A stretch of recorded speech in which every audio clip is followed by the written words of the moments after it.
Lavinia by Ursula Le Guin tells the previously unheard life story of Lavinia from Virgil's The Aeneid. It chronicles her childhood before she's overwhelmed with suitors, the literal fight for her hand in marriage, and her life after the war. Throughout these stages in her life, Lavinia wrestles with her own wants and desires compared to those of her family and those of her people. Le Guin crafts Lavinia into a multifaceted character and grants her autonomy as her story progresses beyond the scope of its source text, the Aeneid. While she is completely silent in the source text, Lavinia plays an integral role in the story of the Aeneid. She is the source of contention that fuels a vicious war between her suitor Turnus and her people the Latins, and Aeneas and the Trojans. While Lavinia's life in the Aeneid seems to begin and end with her usefulness for Aeneas' story, Le Guin gives her a past, a future, and most importantly, a voice.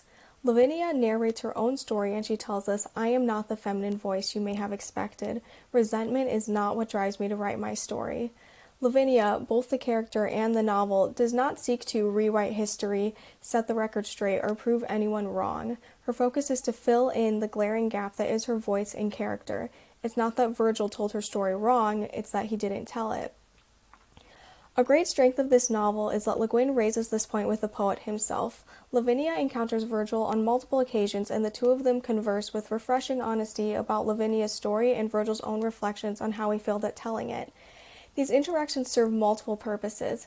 They allow Lavinia to interrogate her own writer and silencer, which places the novel in conversation with its ancient source text, and they grant Lavinia knowledge that adds a layer of suspense and tragedy to the plot.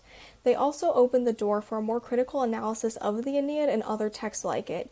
Hearing Virgil try to explain himself and also even express some of his regrets invites the reader to question how the writers of the Odyssey, Iliad, and other mythological texts would evaluate their works in hindsight, and by extension, how we can evaluate their works with the knowledge that we have now. I recommend Lavinia for readers who enjoy Greek mythology and crave a side to the story that is less focused on heroes and action-packed battles.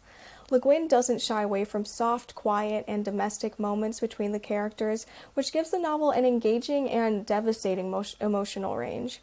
While complete knowledge of the Aeneid is not necessary to understand and enjoy this work, I recommend some familiarity with Greek mythology and terminology, as the novel is at times dense with proper nouns. Lavinia challenges the notion that the only important or interesting characters in epics are male heroes who prove their worth on the battlefield. It expands the mythological story world and complicates readers' understandings of the gods, fate, and the relationship between author and character.